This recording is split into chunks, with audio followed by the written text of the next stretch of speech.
오늘 이 본문은 외삼촌 라반이 자리를 비운 틈을 타서 온 야곱의 가족이 그 자신들의 이제 재산을 가지고 도망치고, 그 도망친 야곱의 이 소식, 그 사실을 알고 뒤쫓아가는 그러한 라반의 이야기를 담고 있습니다.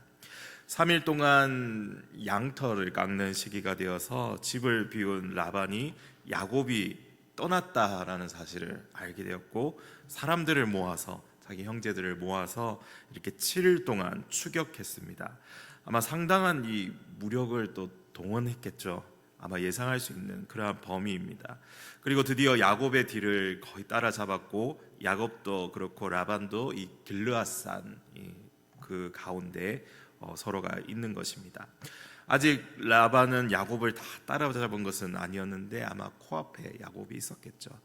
그래서 이런 긴박한 상황 속에 하나님께서 이제 적극적으로 개입하시는 장면이 나옵니다. 24절에 밤에 하나님이 아람 사람 라반에게 현몽하여 이르시되 너는 삼가 야곱에게 선악간에 말하지 말라 하셨더라. 이 선악간에라는 이 말은 선에서 악에 이르기까지라는 말로 사실 관용적으로 쓰이는 언어입니다. 보통 무엇이든지 말하지 말라라는 명령인데요, 이건 야곱에게 어떤 해로운 행위도 하지 말고 그대로 보내주라는 경고의 말씀인 것이죠. 13절에 나타나신 그 베델의 하나님, 우리 13절에 베델의 하나님께서 나타나셨다고 그렇게 말하고 있죠.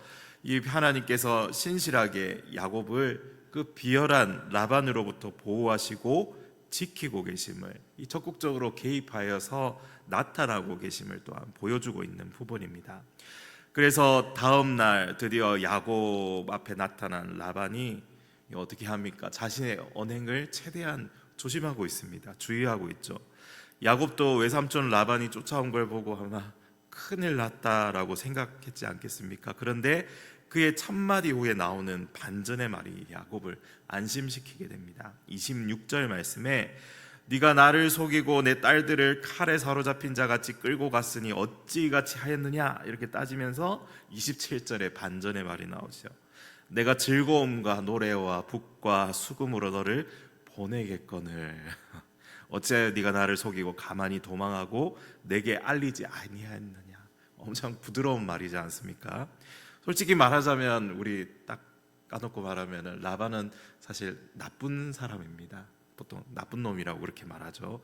비열하고 약속도 지키지 않고 속이고 자기 조카임에도 불구하고 마치 노예처럼 그렇게 부려먹지 않았습니까? 20년 동안. 그런 라반이 당장에 이 칼이나 몽둥이를 들고 사람들을 끌어모아서 야곱에게 왔는데, 야곱을 협박하고 위협하는 게 아니라 웃는 낯으로 아마 이렇게 온화한 말로, 온화하지만 이 비수를 숨기고 있는 이런 이 다그치는 이 장면이 사실 좀 어울리지 않는 그러한 라반의 모습인 것이죠.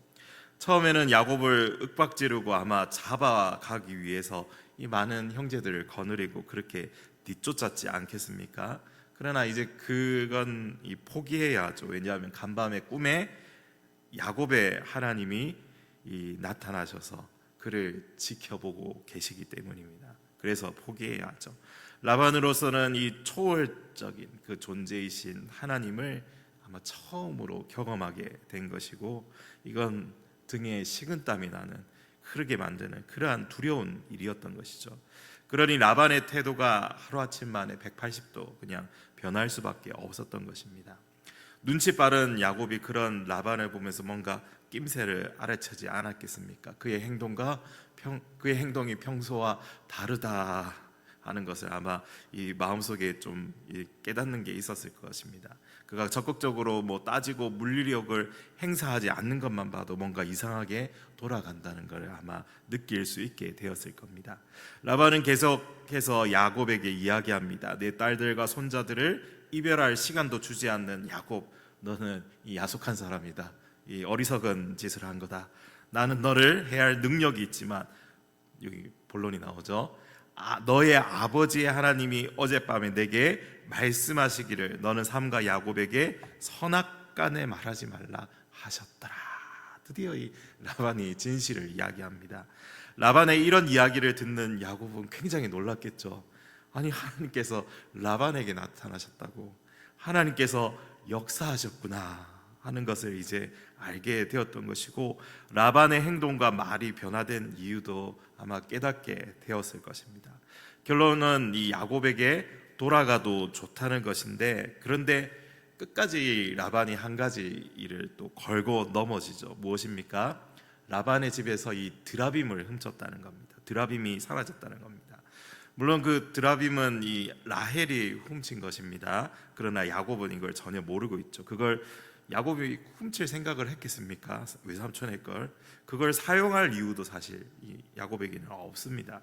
그래서 야곱이 라반의 말에 맞대응을 하죠. 외삼촌이 자기 야곱의 아내들을 억지로 빼앗을까 두려워서 이렇게 이제 야반 도주한 거였고, 그런데 외삼촌의 신을 누가 가져가는지 내가 어떻게 아느냐, 누구에게서 찾든지 그는 죽을 것이고 외삼촌의 물건이 발견되거든 도로 가져가라, 그렇게 이제 말하는 것입니다. 물론 이 주일에 다시 이때 본문이 뒷부분 연결되겠지만, 라반은 야곱에게서 어떤 이 허점, 약점도 발견하지 못하게 됩니다. 보통 이 무술을 배우는 사람들이 종종 이 대련을 할 때부터 이 약속 대련이라는 걸 하죠. 서로 조심하면서 공격과 방어를 주고받는 이 방식의 수련인데, 지금 야곱과 라반이 마치 그 약속 대련을 하고 있는 모습 같습니다. 서로 다치지 않도록 조심조심해서 이제 다루고 있고, 선을 넘지 않으려고 애쓰고 있는 것 같습니다. 만약 분위기가 악화되고 감정이 상하게 된다면 위험해지는 쪽은 이 야곱이기에 분명한 선을 이제 야곱이 잘 지키고 외삼촌을 대하고 있고, 외삼촌 라반 역시 위에서 지켜보고 계시는 그 이삭의 하나님, 야곱의 하나님이 계시기에 자기 마음대로 자기가 속 시원하게 다 할 수가 없었던 것이죠. 그야말로 서로 불편한 감정을 숨기고 서로를 대하고 있는 모습을 오늘 이렇게 이제 보게 되는 것입니다.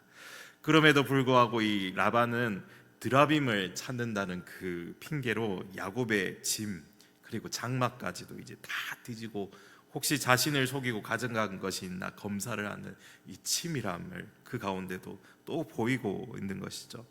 진짜 이런 사람과 20년을 살았던 야곱은 아마 치가 떨릴 것 같습니다. 만약 하나님께서 그를 적극적으로 지키시고 보호하지 않았다면 얼마나 큰 봉변을 당했을지, 이 아찔한 이 장면인 것이죠. 여러분, 오늘 이 말씀을 우리가 함께 읽고 또 묵상했지만, 이 말씀이 우리에게 주시는 교훈이 무엇일까 또 한번 생각해 보게 됩니다. 위기에 처한 이 야곱과 그에 앞서 이 위기를 극복하도록 도우시는 그 하나님의 선하신 이 역사를 오늘 우리가 바라볼 수가 있습니다. 하나님의 그 떠나라는 명령과 긴급하게 이 사건에 개입하지 않으셨다면 그야말로 이 악덕 고용주의자, 악덕 장인인 라반에게서 영원히 벗어날 수 없었을지도 모릅니다.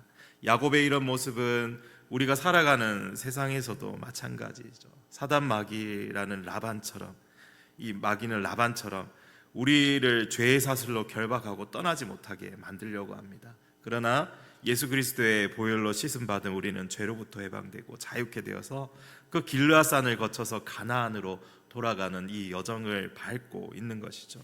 그리스도 예수 안에 있는 우리를 정죄할 수 있는 것은 아무도 없다라고 우리 주님께서 말씀하고 있습니다. 라반처럼 세상은 너무도 강해 보이고 커 보입니다. 항상 우리를 정죄하려고 하고 우리를 얼건맺고 이 꼼짝달싹 못하게 만드는, 또 자신의 종으로 부리려고 하는 것이 바로 이 세상 마귀들이죠. 그러나 여러분, 우리는 결코 세상을 두려워하지 않아도 됩니다. 왜냐하면 그 야곱의 하나님, 그리고 오늘날 우리 하나님께서는 친히 피할 길을 내시고 우리의 산성과 방패가 되어주시는 능력의 하나님이 되시기 때문입니다. 우리 메마른 땅을 하루 종일 걸어간다 해도, 저 어둠의 이 골짜기 맨 밑바닥에 떨어졌다 해도 거기서도 주님은 불쌍한 한 영혼을 건져주시고 구원하시고 은혜를 베풀어 주시며 피투성이라도 너는 살아라고 말씀해 주시는 긍휼과 자비가 넘치시는 그 하나님이시기 때문입니다. 사랑하는 성도 여러분, 오늘도 우리가 그 주님을 확신하며 살아갑시다. 눈동자와 같이 나를 지키시고 항상 먼저 이 개입하여 주셔서 친히 이 벗어나고 피할 길을 내시는 그 하나님을 우리가 오늘 더 신뢰하며 그렇게 살아갔으면 좋겠습니다. 불 가운데 물 가운데로 걸어갈지라도 함께 하시는 그 야곱의 하나님, 우리의 하나님과 동행하며 주님의 임재와 역사를 오늘도 경험하며 살아가는 이 하루가 되도록 우리가 함께 오늘도 하나님 앞에 기도하며 오늘도 함께 나아갑시다.